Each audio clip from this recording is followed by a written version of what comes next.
For 8 months she had practiced the exact angle of his smile in her head. In the hollow hours, between midnight hunger and the restless sleep that came with a belly that felt like an independent creature, she would imagine him stepping into the delivery room, all warmth and steady hands.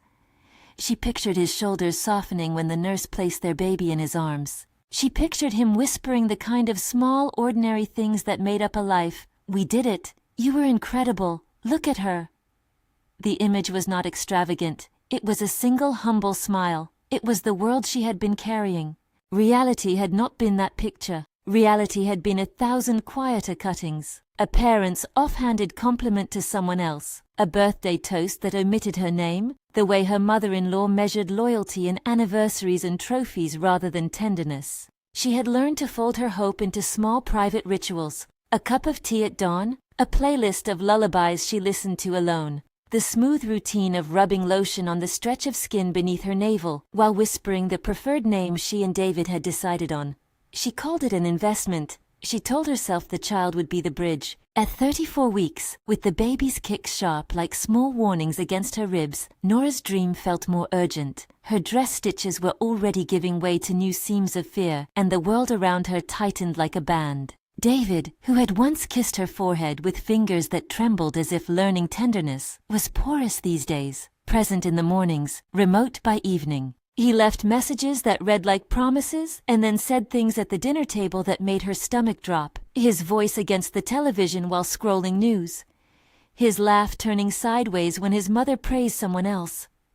There were no thunderclaps, only that slow erosion that in the end looks like inevitability. The first block of months had been ordinary. They had painted a small nursery in a borrowed apartment behind the in-law house where Nora had moved in after a bitter real estate decision.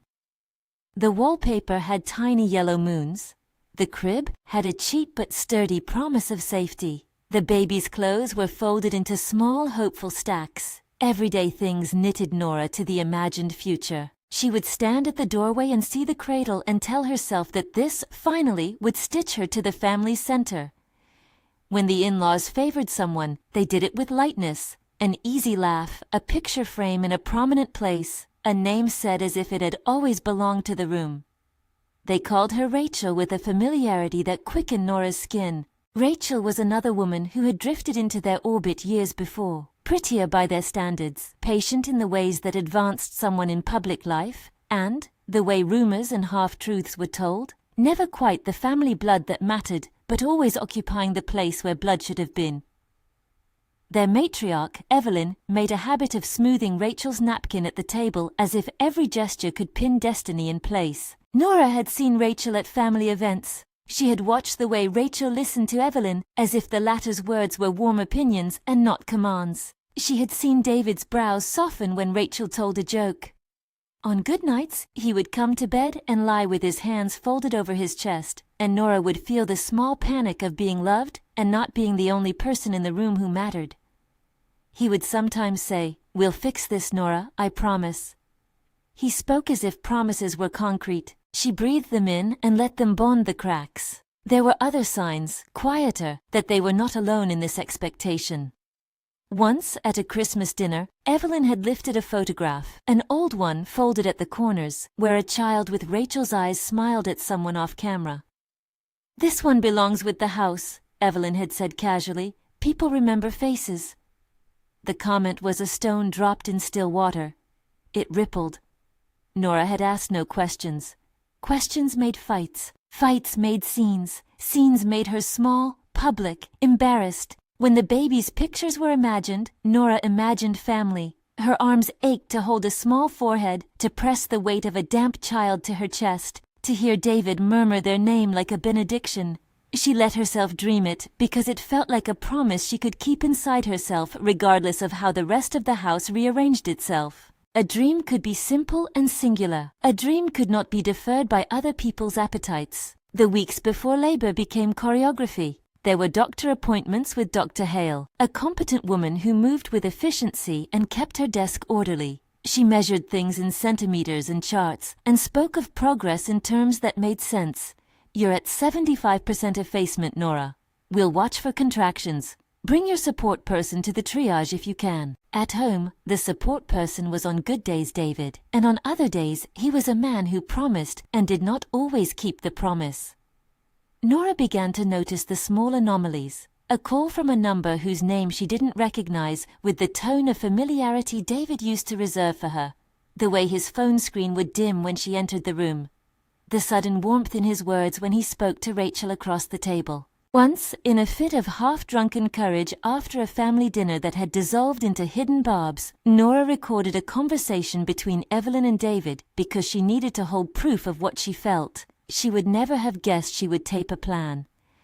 She placed the recording in a folder in her cloud drive labeled with a code word she had only shared with Sam, her oldest friend. Sam was the person who lived in the margins of Nora's life. They had met in college and remained near, more by the persistence of habit than by proximity. Sam worked at the hospital in administration and sometimes helped Nora navigate form letters and insurance bogs.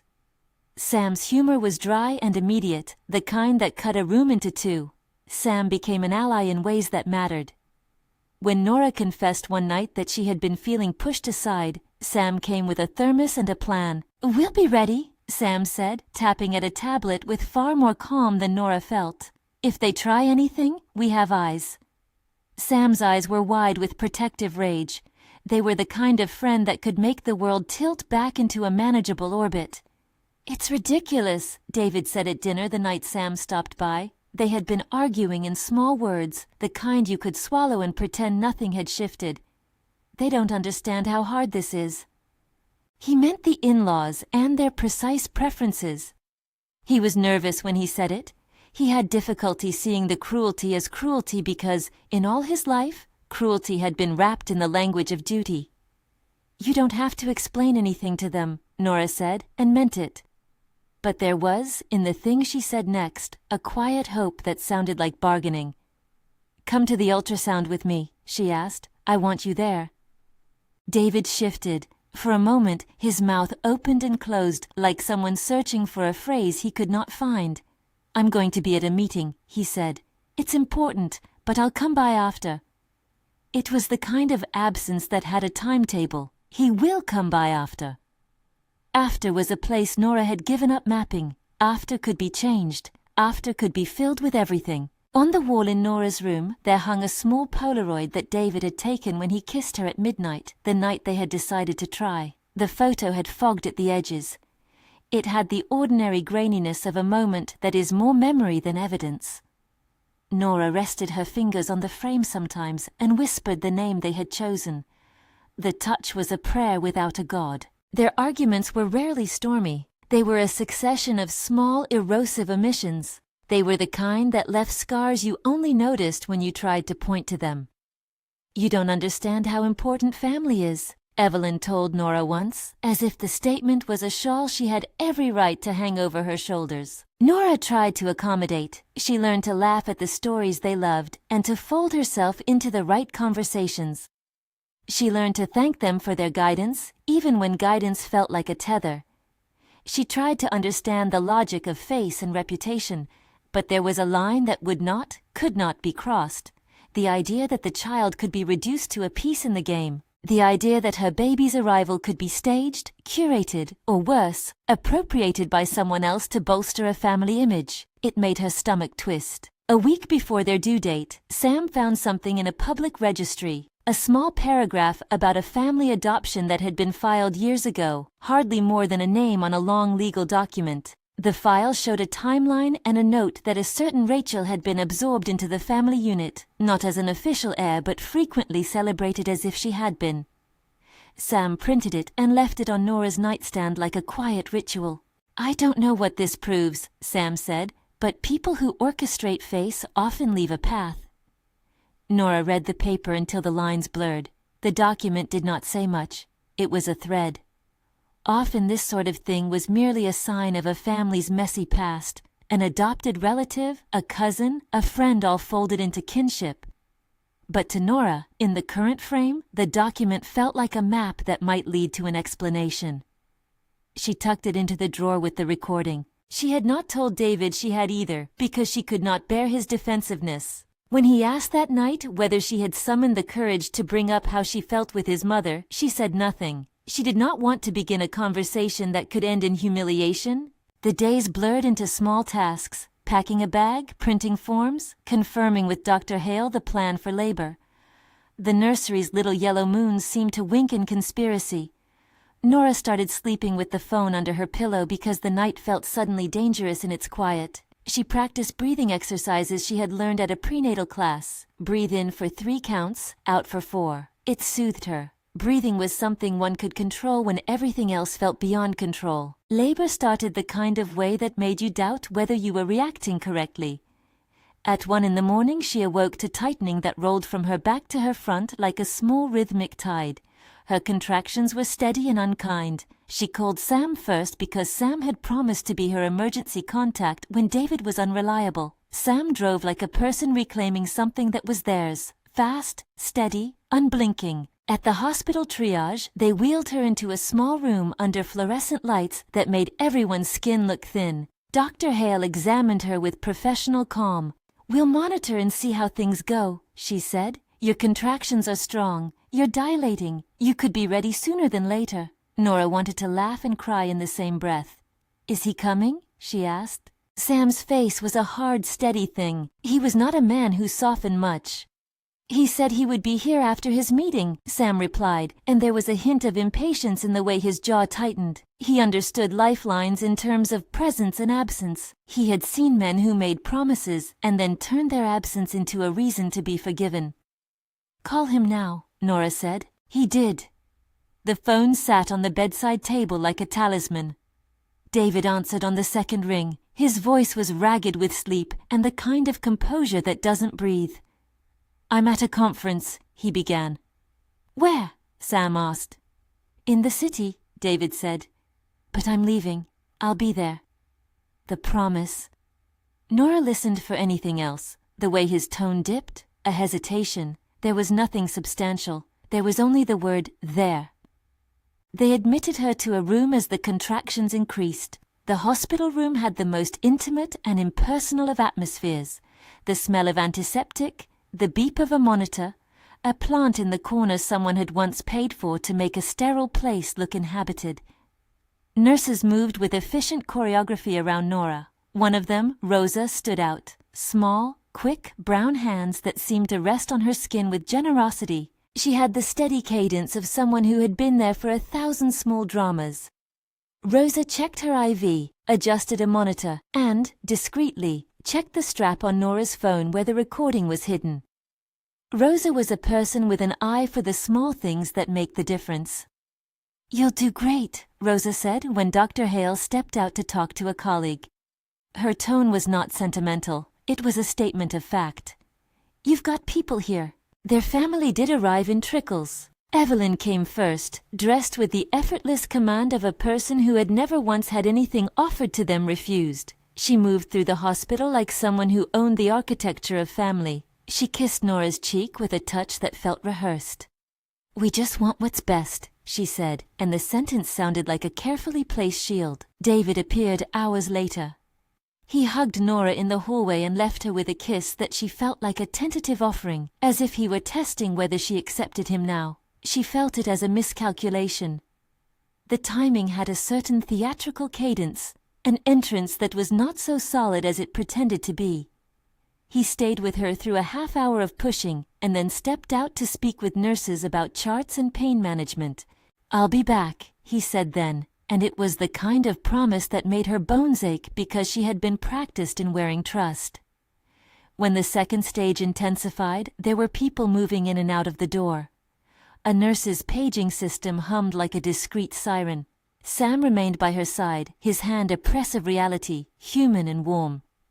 Dr. Hale coached their breathing with the kind of sharp tenderness that makes you forget how insistent pain can be. "One more push," she said, "and you'll hear something that will change everything." Nora found herself thinking of the dream, the imagined smile, the tiny weight of a newborn, the way the world would shift. It felt like a promise that had to be kept in the smallest of ways.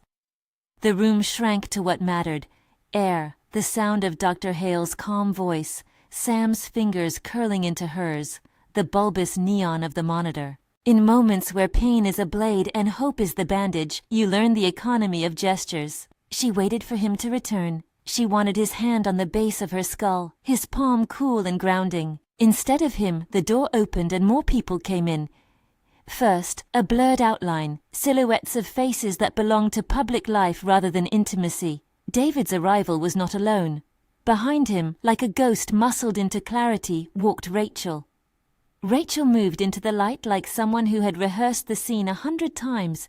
She wore a dress that was both demure and immaculate, a face touched by a kindness that could be practiced. For a moment, all Nora could register were small things. The way the air seemed to press, the click of shoes on tile, the silence in the room dropping like a curtain. Evelyn's expression read like a portrait of satisfaction. David's eyes met Nora's briefly, and then dropped as if the sight was painful. He avoided the point of contact exactly like a person who has discovered something that will unravel a fabric he has tried to hold. There was an awkward cheeriness to Rachel as she approached. "I heard the news," she said, her voice a soft instrument. "Congratulations." It felt like mockery because it was time to be performed. A nurse who had been at Nora's side less than a minute ago froze with her hand on a monitor. Sam's face caught and hardened. When Rachel's hand reached out to touch David's arm, an easy, familial gesture, it was meant to anchor her. The room, an otherwise clinical bubble, filled with people who had been waiting like an audience. Nora turned her head. The pain shifted like a tide toward her throat. She wanted to speak. Her voice was a reed. "David," she said, and the name came like a question that had been waiting for answer. He did not look at her. He looked at Rachel instead, and there was in that look the residue of a man who has chosen to be kind to someone else at the expense of proximity to his partner. It was a look that complicated the idea of love, a look that suggested loyalty that could be divided. A hush spread over the room like dust. Evelyn stepped forward, polite, pristine. "Rachel has been part of this family for so long," she said in the tone of someone beginning a speech. "We thought it important that she, be here. Everyone should be present for this moment." Sam's lips pressed thin. "Present for what?" he asked. His voice was low and pointed. The question was small but vital. Everyone in the room felt the thrum of its implication. "You know what I mean," Evelyn answered, as if the implication were small and proper. Another nurse, one who had been in the hospital long enough to have an opinion on human behavior, glanced between Evelyn and David and then at Nora in the bed. She had the kind of look that carried sympathy with an edge. It suggested solidarity with the underdog. The nurse was the first to break the arrangement of performance.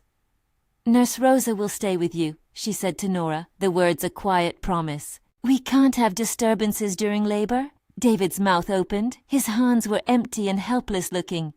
"This is ridiculous," he said. He stepped toward Nora for a moment, but his body did not commit.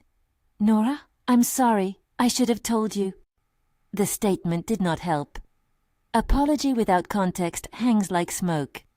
It only obscures with nostalgia. Nora could have raised her voice. She could have demanded an explanation. She could have pushed him away in the rawness of the moment. Instead, in the most precise of acts, she reached under her pillow, pulled out her phone, and opened the recording.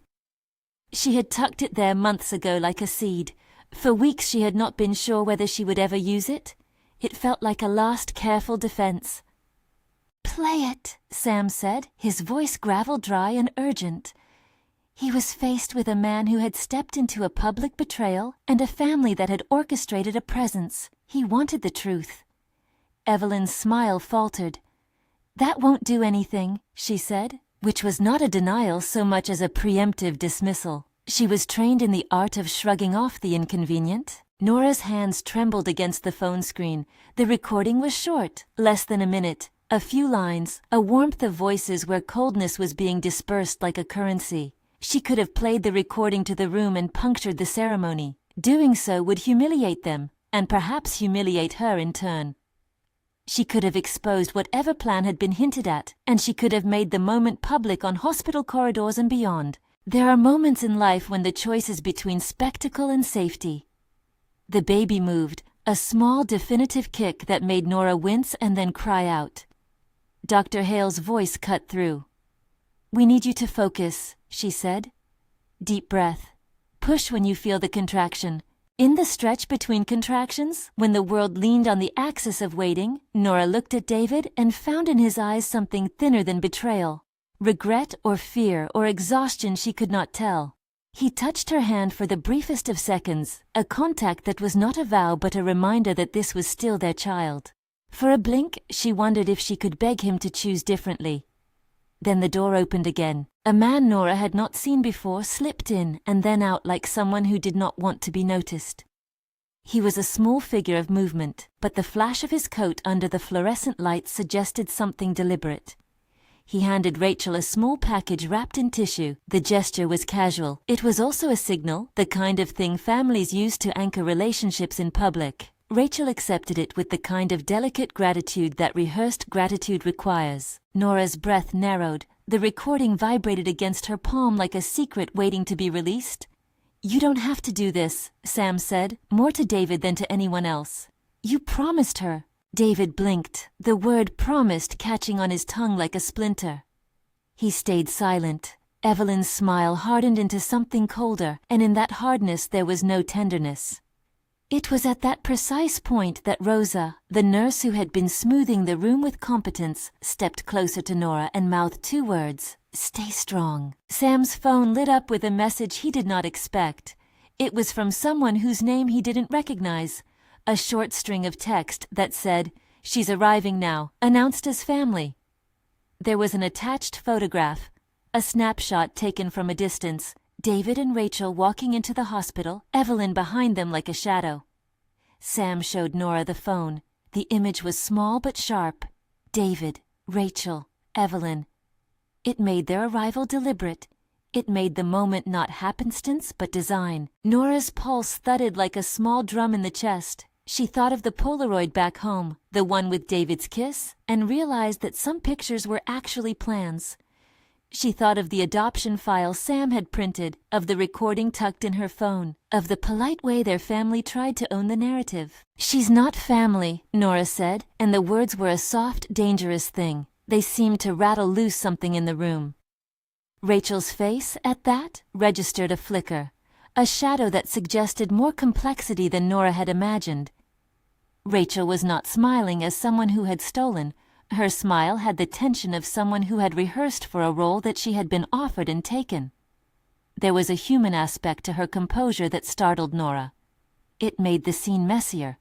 It made it more real. Nora thought of all the times she had been told that girls like her needed to accept the compromises of a husband's family. She thought of the little humiliations that had become a pattern, and how the baby's arrival was meant not to solve things, but to complicate them in a public arena. She felt the edges of rage climbing like slow stairs, and then, in a clearer, rational voice, she considered consequences. The child was almost here. This was the axis on which everything turned. The choice before her now was not only about dignity, it was about safety and the future of a person yet unnamed, who had no say in the choreography adults were performing. Sam placed his palm over hers. "You can play the recording," he whispered. "But if you do that, it could get messy. We need to think of the baby." Nora closed her fingers around the phone and felt the recording like a live wire. The room pulsed, the monitors, the lights, the hush of expectation. David looked at her with a readiness that suggested apology was a brand he had not yet learned to wear easily. Evelyn's posture was still that of a conductor pleased with the score. Rachel's face betrayed nothing. Dr. Hale said, "Another push," and Nora did. The baby moved like a comet inside her. The muscles of her body clamped into purpose. Pain rearranged itself into something like devotion. For a heartbeat she forgot about everything else and listened only to the sound the child made to the rhythm of her breath.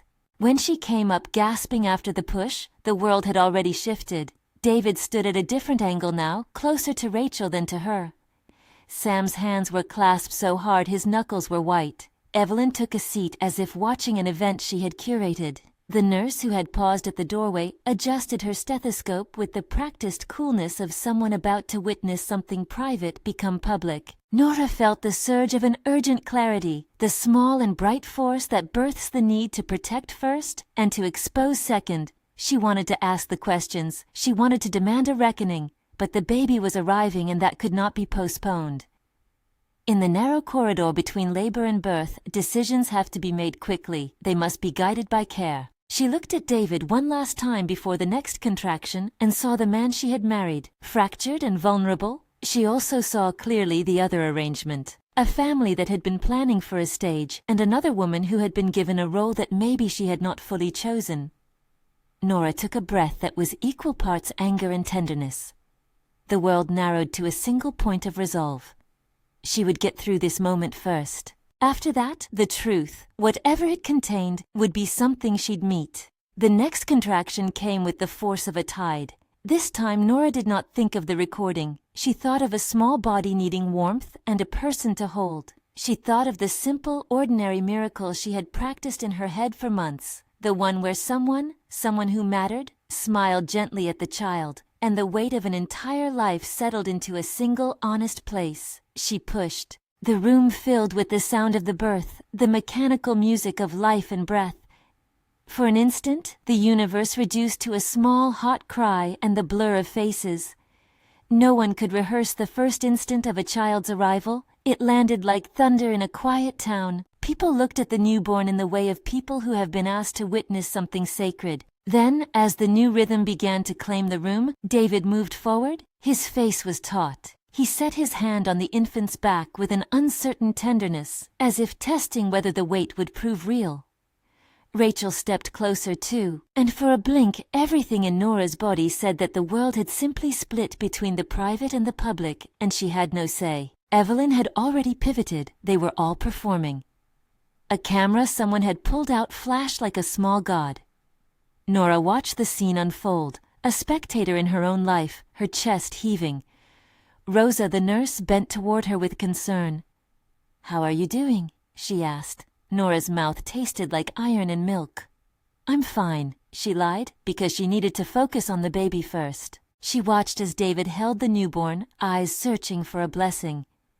He lifted the child and smiled, and the smile was both everything and nothing. The same small arc Nora had practiced in the dark, and yet hollowed by the presence of Rachel at his side. It was as if two worlds were meeting at their edges, and the bridge between them was now fragile. Rachel placed a hand lightly on David's shoulder, in a way that belonged to someone who had been instructed to look like kin. Her hand was steady, and there was a softness in her face that made Nora's anger fissure into something more complicated. This was not the playbook of a villain alone. It suggested a person who had been invited, or had invited herself, into a family role for reasons that might have been mercenary, or might have been complicated survival. "Congratulations," Evelyn said. Her voice had the clipped conviction of someone who had staged an applause.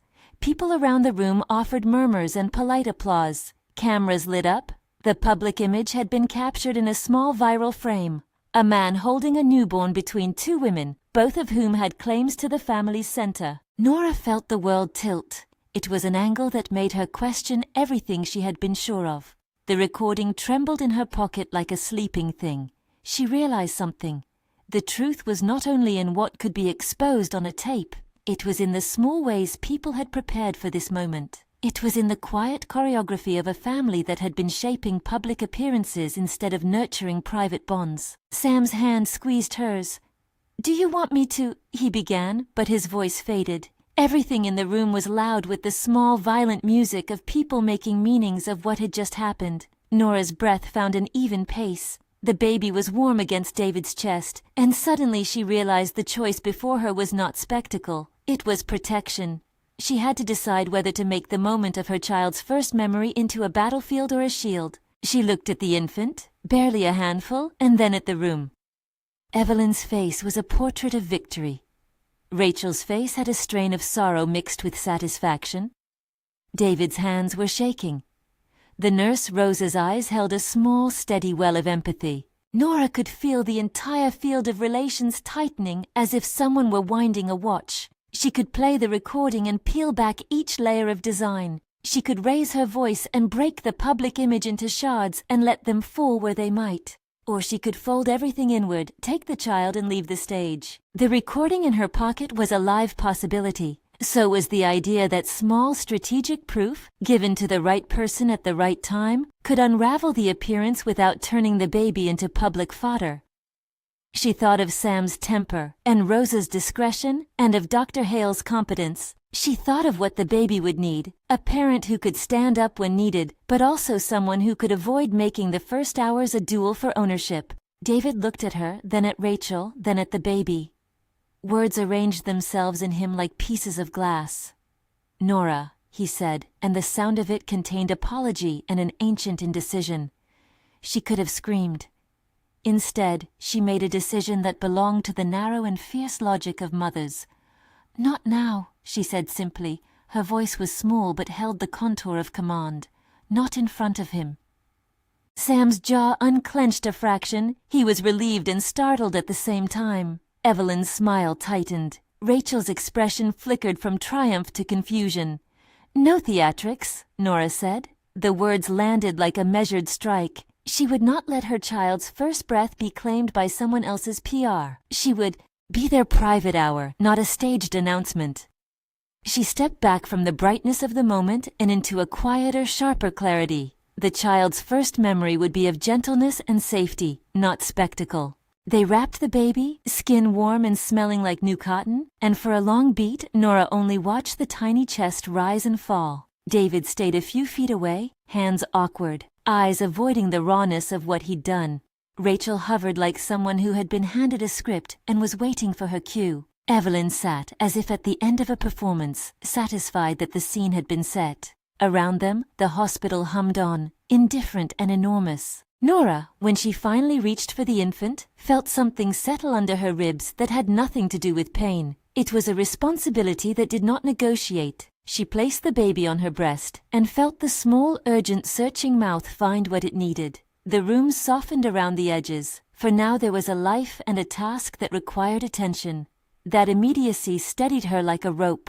Later, after the visitors thinned and ambient light gave way to the sleep-starved hours, Sam sat in a stiff chair by her bed and unfolded what would become the first movement in a plan. He was tired in a way that belonged to people who have been awake on a problem long enough to see all of its corners. "We can make this public," he said quietly, and when he said it, Nora knew what he meant. "Or we can use it to make them change their behavior without the circus." She had thought of both. She thought of playing the recording aloud in that room earlier, of seeing the brass of Evelyn's composure crack. She thought of posting the photo that had been sent to Sam, watched it ripple through networks, and letting the family's picture of itself shatter. But fighting there, on the floor of a hospital, with reporters and strangers, felt reckless in a way that endangered the one person whose safety should be the metric. "What do we do?" she asked. Her voice had the dry tautness new mothers know. It had been reshaped by pain and new purpose. Sam looked at the infant, then at Nora. "We set the record. We gather proof. We make the evidence speak where spectacle won't. If they try to rewrite tonight into something else, we'll have a mirror." He had more than moral indignation. He worked in the hospital's administration. He knew how to request footage, how to retrieve the small official traces a building keeps of everyone who passes through its doors. He knew protocol and chain of custody. He knew how to make sure a clip did not get dismissed as some amateur upload. He also had friends who were discreet and precise.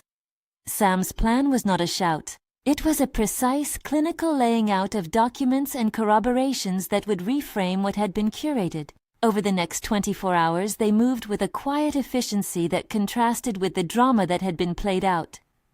Sam filed an official request through his channel, not as an act of vengeance but as a record-keeping retrieval, so the security footage of the hospital entrance would be preserved. He did not release clips to gossip sites. He printed the adoption registry Sam had found earlier and made certified copies at the county clerk's office, ensuring a date stamp that could not be dismissed as an internet rumor.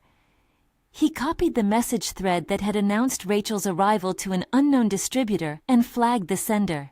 Nora had Dr. Hale's support. The doctor, practical and unshowy, wrote a note confirming birth details, the mother's status, and added an observation that was clinical but true. Nora was the legal parent, and the infant was under no circumstances to be separated from the mother except under court order. That sentence, written plainly on hospital letterhead, carried a weight. It reduced the possibility, however theatrical, of someone attempting a public claim. Rosa, who had bent over Nora in the birthing room with that steadiness that does not require applause, became more than a nurse. She agreed to write a contemporaneous note about the unfolding. The way the family entered, who said what, the gestures that had felt rehearsed. She would date and sign it. It was less about gossip and more about witness. "I don't want a front-page story," Rosa told Nora, as she tucked the blanket around the baby. "I want to make sure the person who belongs with this child is protected." Rachel never once made a claim on any official form. She did not try to sign the infant's chart, and when hospital clerks asked for identification, she was only a visitor. The performance had been social, not legal, and that distinction mattered. But social appearances have consequences. They wound and rewrite reputations. Nora knew that to protect the child, she had to protect the truth as well as the tender privacy of those first hours. David oscillated between explanation and silence. There was a voicemail on Nora's phone from him, left in the early hours of the morning, that had the tremulous quality of someone trying to be a man who could make amends with words. It was not a confession so much as an apology mixed with excuses, pressure, fear of conflict, being caught in the middle, a catalogue of rationales that felt thin and exposed. When Nora finally played the recording she had taken months earlier, it was not like the fury she had imagined, the clip's small domestic clarity cut through pretension. On the other end were Evelyn's easy tones, David's hesitant compliance. It gave a kind of lucidity to what Nora had known by feeling, that the arrival with Rachel had not been happenstance. It had been choreographed. That knowledge altered what she needed to do. They did not make a press statement. They did not stage a public shaming at the hospital. What they did instead was more precise. Sam arranged for a meeting in the family's own living room 3 days after the birth, Evelyn's turf.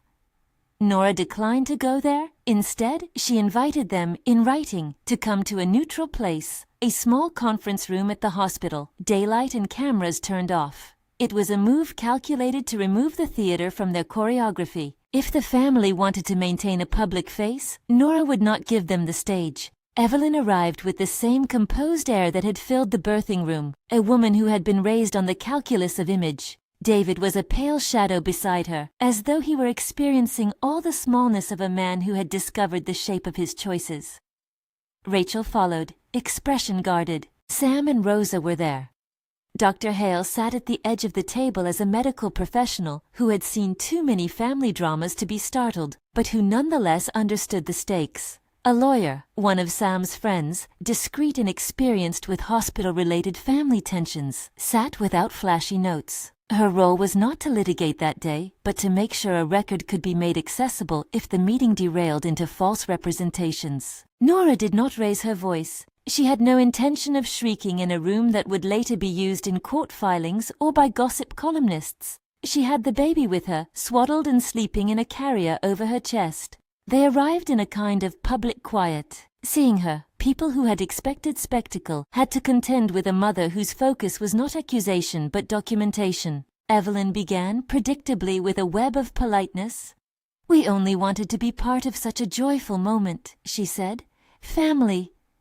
Nora held up a hand, and when she spoke, her voice was soft but unwavering. "You made it a public performance," she said. "You brought Rachel as an announced presence. You choreographed a narrative that minimized my place. That needs explaining." There was a pause the size of a held breath.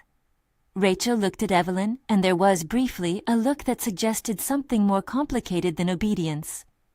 Evelyn's hands, always neat and deliberate, folded in a way that had the armor of someone skilled at keeping trouble at arm's length. Sam produced the printed registry and set it between them. He explained to an attentive room the timeline of the entries, the facts that documented Rachel's long presence as a beloved member of the house without legal heirship. The lawyer outlined neutrally how reputation can influence social outcomes and how family members sometimes manipulate situations to secure a certain public image. It was not an indictment, just an anatomical description of tactics. Then Sam showed the hospital's entrance footage, not as a viral clip on a phone, but as a recorded time-stamped file that traced who entered and when. The footage did not need dramatic editing. It was a quiet sequence of images. Evelyn stepping into the hospital and, minutes later, David and Rachel arriving together. The visual record gave a chronology to the scene that Evelyn's practiced denial could not easily dismantle. When Nora played the recording she had made, the one in which Evelyn's voice described how certain appearances should be staged, there was a silence so complete it knocked the conversation into a new register. The recording did not scream. It spoke with the low competence of those who manipulate details. It made explicit what had been implied. For a moment Rachel's composure broke in a small human way. She folded her hands into her lap and looked as if she had swallowed a bitterness that was both of her own making and made for her. I was told it would be a harmless thing," she said softly, "that they wanted someone to stand with them and Her voice trailed off. Evelyn's face went through a dozen expressions. Pride, calculation, then a narrowed defensiveness. "We wanted the family to be represented," she said. "That is all." "You asked her to be the representation," Nora replied, "and you staged it as if she were more a part of this moment than I was. That was intended." David did not meet Nora's eye. He had not spoken much. When he did, his voice sounded as if it had been cleaned in some old laundry, over and over again until it had lost warmth. "It was a stupid thing," he said finally. "I am sorry. But apologies are small objects against the scale of planning and pride." Nora felt the child stir against her chest and knew the days ahead would demand steadier remedies than words. They talked for hours. There were no fireworks, only the precise loosening of a web. Rachel's place in the family was clarified. She had been invited into the role of a social symbol, encouraged by Evelyn to be visible at events as if she were the face of familial success. Rachel admitted, with the clear ache of someone who had been offered acceptance on a conditional ledger, that she had accepted an invitation that had felt, at the time, like a path to belonging. Her complicity was real. So was the pressure that had pushed her into compliance. It did not exonerate her, but it humanized the tableau. Evelyn tried to argue that she had only wished to honor family continuity, that as the matriarch she had responsibilities that sometimes required difficult choices. The lawyer, with impartial clarity, reminded her that orchestrating a public moment that reduces another's private role into a prop could have consequences, social and legal. "We aren't here to punish," she said. "We're here to ensure that the record matches the reality." A few things happened because of that meeting. First, a written apology was drafted, careful and formal, acknowledging that Nora's boundaries had not been respected. Evelyn resisted at first, then signed it because she saw the advantage of capitulation to avoid an uglier public fight. Second, Rachel agreed, under the guidance of the lawyer, to step back from family representations and to seek help disentangling herself from a role she had been pressured into. Third, David agreed to counseling and to a period in which his access to the baby would be arranged under terms that ensured Nora felt secure. The lawyer explained practical steps Nora could take if she wanted them: custody protections, documentation, and if needed, a restraining order should Evelyn attempt to engineer further disruptions. Nora declined the most aggressive legal options. She had been as careful as she could be in the hospital. She had documented and preserved what she needed. She was not, she decided, interested in turning the child's first year into a courtroom. She wanted stability. She wanted clear boundaries. What she did accept was a ledger of consequences, a promise from David to be accountable, a promise from Evelyn to cease dramatic public claims, and from Rachel, an agreement to seek her own life outside the performative role Evelyn had designed. They were fragile agreements, paper bands that could be torn, but they were tangible. They were the small, sober remedies Nora would accept. Outside the conference room, the world had its own appetite. Gossip moved in low waves. Acquaintances texted cautiously. A photo had, inevitably, been taken in the hospital room and had traveled to closed networks. The image of a man holding a newborn between two women had an ugly efficiency. It confirmed the worst of the family's optics. Nora could have made it louder. She could have released recordings and documents to anyone who asked. Instead, she let Sam place the evidence in a sealed folder and gave copies to the lawyer, who placed them in a legal safe for use if the family reneged on their promises. In the weeks that followed, the family adjusted, or pretended to. Evelyn staged a small brunch meant to smooth things. It was awkward, theatrical, and Nora refused to attend. David met with Nora in neutral places. At first his apologies were a steady list of reasons, but then, slowly, small gestures of genuine contrition began to appear. Calls in the middle of the night to check on a feeding, a presence at pediatric appointments. Nora let these small threads accumulate or not, depending on their authenticity. Rachel reached out to Nora at one point with a message that was unpolished and honest. She wanted to know if Nora would accept a coffee, to speak as women who had been wrapped into the same difficult narrative. Nora surprised herself by accepting. They talked quietly in a small cafe where the clatter of cups hid the importance of their words. Rachel's story was less villainous than it had looked on the periphery. She had been an orphaned niece, taken in by Evelyn when she was a teenager, taught that her place in the house depended on being useful. "I thought belonging had a price," Rachel told Nora. "I thought if I performed it would become mine." "I don't want to punish you," Nora said, "but I also don't want you to be used." In time, Rachel's presence in the household faded. She took a job across town and moved into a small studio apartment of her own. There were no fireworks when she left, only a careful retraction of a form of belonging that had never been fully reciprocal. Sometimes Rachel sent Nora photos of new curtains or a cat she had rescued, small, ordinary signs of a life being rebuilt without the performance. David's path was harder and more ambivalent. He attended counseling. There were sessions where he seemed present and others where he retreated. His mother's disappointment was a weight he had been schooled to carry. He had enjoyed the social currency that came with his family's status. Choosing Nora and their child required a different kind of valuation, one given to messy, private truth. He seemed to learn that slowly. Nora, for her part, was not interested in theatrical forgiveness. She had witnessed a particular kind of harm. She had networked reality with evidence. She had chosen the child's safety over spectacle. In the months after the birth, she rebuilt the parts of life that mattered to motherhood: sleep rhythms, pediatric visits. The odd night where the baby's cry became the orchestra of her days. She found, in the small monotony of feedings and diaper changes, a kind of quiet dignity that did not require the family's applause. Financially and logistically, things were messy. The apartment behind the in-law house, which had once felt like a temporary compromise, became untenable with every tense interaction. Nora found, with Sam's help, a small 2-bedroom not far from the hospital.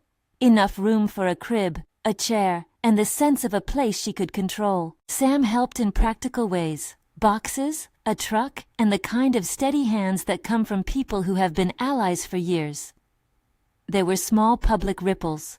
The photograph that had gone around closed circles burned like embers in some corners of social media. Commenters took sides, accused, defended, and then moved on. Nora did not follow the comments. She let the world have its noise and kept the baby close. A few months later, Evelyn hosted a family dinner where she expected certain displays of unity. Nora declined the invitation. David, however, came. Uninvited initially, then by some slow gravitational tug, he found himself at the table with the history he had once preferred. He arrived with a small, unassuming gift for the baby, and when Nora learned he had come, she neither forbade it nor asked for more. She had become ruthless in her delineation of what she would tolerate. The dinner produced no explosions. Evelyn, who had always been adept at craft, tried a different tone, a quieting of her voice, a practiced humility. She offered platitudes and small, cautious compliments. If there was any change, it was not because Evelyn had been transformed so much as she had been given a mirror that reflected a cost she now could not pretend away. The family's image had been sullied in private networks. Evan's social invitations thinned. Reputation matters in systems built on face. When that currency becomes unreliable, the system reallocates power. David and Nora spoke in a hallway later that evening, away from the rest of the party. His hands were more steady. He had the look of a man who had tried to learn the difference between being convenient and being courageous. "You did the right thing," he said. The words were not grand. They were small, the sort of utterance that might be the start of better habits. "For him, for our child." Nora nodded. She had been choosing safety for months. "I need time," she said, "and I need boundaries.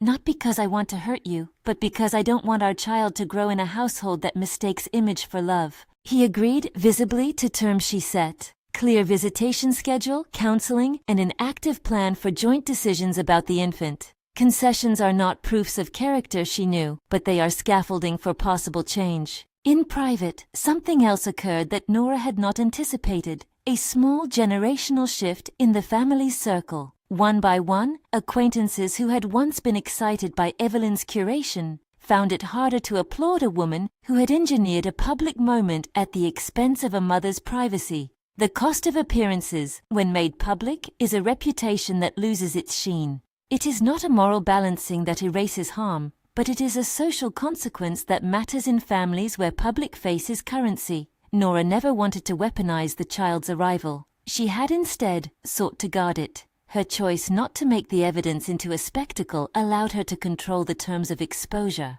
That restraint was itself a form of power, an insistence that the baby's early memories be kept clean of adult theater. It also meant that when she did confront, her actions were measured and therefore more effective. There were moments of real tenderness that emerged in the months that followed. David, in fits and starts, began to show up in ways that were not performative. A midnight feed when the baby could not be soothed, a call to ask a question about feedings, a text offering to pick up diapers without asking for recognition. Those gestures were small and mattered. They were the slow accumulation of choices that, if continued, could become a different kind of life. Yet Nora remained wary. She guarded against sentimental recovery narratives that would excuse the architecture of the betrayal. Trust, once bent, requires repeated proofs. She watched for those proofs and celebrated them when they were genuine. She refused to normalize the behavior that had been orchestrated against her. She would not let nostalgia or the pressure of family salvage a past at the price of her future. Rachel and Nora continued their uneasy acquaintance. Over time, Rachel's apologies became practical generosity, helping drop off a casserole, bringing a small knitted hat. It was not a love that erased history. It did, however, suggest a person trying to be someone other than the role she had been trained to perform. Evelyn retreated into a quiet that may have been strategy or may have been reckoning. Her invitations became less frequent. The family's gatherings smoothed out into smaller, more cautious events. Reputation, being a public thing, had been bruised. Where once it guaranteed easier advantage, it now required repair that Evelyn was reluctant to attempt. For Nora, the story's arc was less about punishment and more about the daily work of building a pocket of life for a new person. She learned to find joy in small things, the way the infant's hand wrapped around her finger, the soft noises in sleep, the first hesitant coos. She learned to say the name out loud and feel it belong more to her as she spoke it. There were challenges, sleeplessness that was the kind of slow ache you carry into your days, economic worries about childcare and rent, the delicate dance of negotiating holidays with a family that once tried to stage a moment for itself. She met those challenges with a stubborn steadiness that grew from the marrow of recent months. When women asked her, in the waiting rooms and on playground benches, how she had managed, she gave them practical language. Set your boundaries, document what you can, lean on the people who will keep your child safe. One late autumn evening, when the baby was 6 months old and had begun to giggle in ways that rearranged the room, Nora stood in the small living room of her apartment and watched her child chase a motley collection of soft toys. The light that came through the window painted the floor with a soft, old gold hue. For a moment she allowed herself to believe in the life she had chosen, quiet, protected, and honest. There were days when she would catch reminders of the old choreography, an Instagram memory of a family dinner, a text from Evelyn that vacillated between apology and instruction. There were also days when she received a note from Rachel, a photograph of a small domestic victory, a cat asleep in a sunbeam. Those notes were not dramatic. They were small, human markers of reinvented lives. David visited sometimes on set days. They had rules. No photos for public feeds without mutual consent, no surprises that risked staging, and clear lines about who made decisions for the child in practical terms. The rules were mundane but protective, scaffolding for trust. There were dinners where they sat with awkward politeness and others where they laughed at an infant's goofy action. They had a fragile truce that was neither reconciliation nor rupture. It was a negotiated living.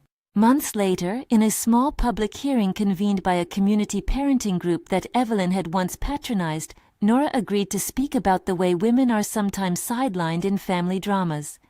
She chose her words carefully. "Our children deserve beginnings that are clear," she said in a voice that had been tempered by months of care. "They deserve parents who protect them from the adult theater."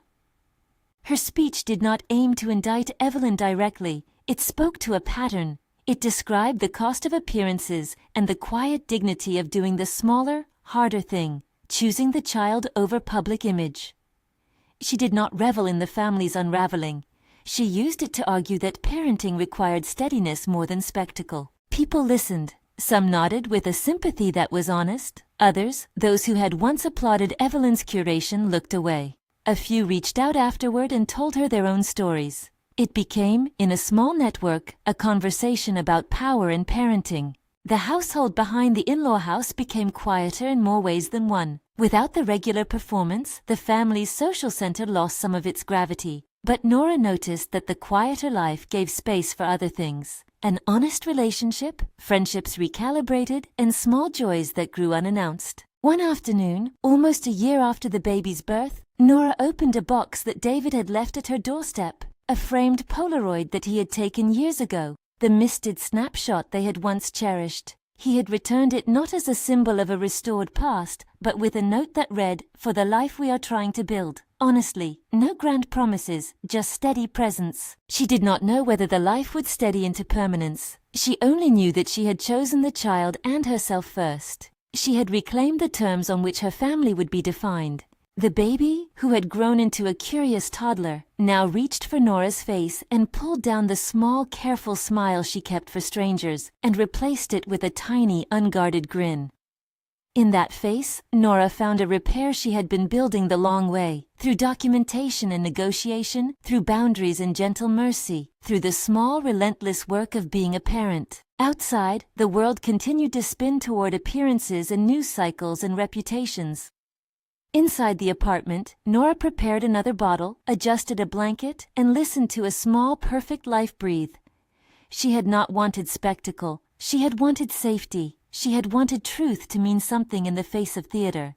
She had found a way to protect what mattered. If the past still reached for her from time to time, Evelyn's calls that soft-pedaled control, a social note that hoped for rapprochement, she handled them by holding the child a little closer and remembering the clear rule that had guided her. The baby's first hours belonged to tenderness, not to someone else's performance. That rule had guided everything she had done thereafter. Months later, when a mutual acquaintance sent a polite message that life had settled and asked if the family could move forward together, Nora thought about how movement can be a complicit gesture if the underlying architecture has not changed. She thought about the power of small acts to change a life, standing up when it mattered, gathering proof when needed, saying no to theater. She texted back a simple line, "We move forward carefully, for the baby's sake." Life did not produce instant justice or dramatic blows that rewrote history. Instead, it offered quieter reckonings, a son's first laugh that belonged to his mother, a woman who had learned to protect the fragile, and a family that had been forced to reevaluate the cost of its image. The husband who had walked into the delivery room with another woman learned, slowly and unevenly, that being a husband is not the same as being a compliant son. Evelyn learned that influence, if wielded to wound, eventually wears thin. Rachel learned to find belonging outside performance. In the long ordinary sequence of days that followed the birth, Nora's life became an accumulation of small truths. She found strength not in public victory, but in the daily certainties of feeding, reading, and walking the child to a small park where the world's eyes were not interested. There she watched the infant grow into someone who would remember, if at all, the small kindnesses more than the fractures. Once, on a day when sunlight pooled like warm honey across the floor, Nora stood by the window and let the baby sleep while she considered the coming months. She was tired, often, still, but no longer in a way that was hollowed by betrayal. She was tired in the sound of living, tangled, lovely work. She had the recording locked safely away, not as a weapon but as a guarantee that the truth existed should the family ever try to rewrite what had happened. She carried it like a quiet insurance policy, not in the spirit of vengeance, but in the spirit of stewardship. What she kept most fiercely, however, was the choice she had made in the delivery room, not to let a public performance rewrite a private beginning. That decision had cost her the easy path of loud revenge, but it had bought something better, a chance to create a life that, from the very start, belonged to the child and to her. If anyone asked whether she had forgiven, she would say that forgiveness was a complicated work and not an event. She would say that she had set boundaries, obtained assurances, and allowed people the chance to change. Some did not. The point, she knew, was to keep the baby's world clean of adult theater and to teach with deliberate modesty what family could mean when it stops performing for the gallery. At night, when the house was quiet and the infant sighed in sleep, Nora sometimes let her gaze wander to the small Polaroid of the kiss she and David had shared years before. It looked different now, not an artifact to pin the past, but a marker of how lives shift. She folded it into her palm sometimes as if feeling the past's warmth but not being consumed by it. The man who had once promised things and then withheld them learned by degrees that some promises must be rebuilt from the rubble of choice. The matriarch, who had thought image could substitute for intimacy, adjusted her place at a slower pace and sometimes called to ask about the baby's milestones, not to be photographed in attendance but to be told. The favored woman rebuilt a life outside the house's glare. Nora's triumph was quieter than the kind of vindication gossip fans thrive on. It was not a public unmasking that filled feeds and went viral. It was a long, steady reclaiming of motherhood. She kept the infant's first stories small and loving, and she taught the child through everyday acts that love does not pay for performative favor. It gives. As seasons turned, the house behind the in-law home grew quieter and less theatrical. The neighborhood adjusted. People measured kindness in small ways again. A casserole, a babysitting favor, a real confession, not a curated photograph. The day Nora let the baby crawl on a sunlit patch of carpet and the tiny hands reached for a chipped mug she had used for coffee that morning, she laughed. Just a small, private laugh. It sounded like a promise, not the kind where words are made to look like armor, but the kind that quietly announces survival. If anyone ever asks how she endured those months, she will tell them the truth. She did the unglamorous work of protecting a life. She preserved the baby's first hours from theater. She collected proof to hold those who would rearrange a child's world accountable. She set boundaries, and most importantly, she chose the child over spectacle every time. On the first anniversary of the baby's birth, Nora arranged a small party. No photographers, no staged arrivals, just a few friends and a cake with a crooked arrangement of frosting. David brought a plant. Rachel sent a single bouquet with no expectation. Evelyn sent a handwritten note. The day was noisy with ordinary love and small human mistakes. It was imperfect and real. Nora held the child while the tiny room hummed with ordinary life. She recalled the dream she had carried through late nights, an image of a man smiling at his baby, and she realized that the image had been partially true. A man had smiled, but the smile had been complicated by others. The real truth, she saw finally, was not a single face in a delivery room, but the slow work of people learning to live rightly, to choose tenderness over spectacle. She would keep the Polaroid and the recording as reminders, evidence that sometimes you must hold both memory and proof, tenderness and boundaries. She would teach her child that beginnings matter, and that people who love will protect and not perform. And when, on some quiet evening, the infant reached for her face and smiled a small, private smile that belonged only to the two of them, Nora answered with the most honest thing she knew, steady presence. The rest, she would leave to time. If you want to follow what becomes of them, there's more to this story in the next episode.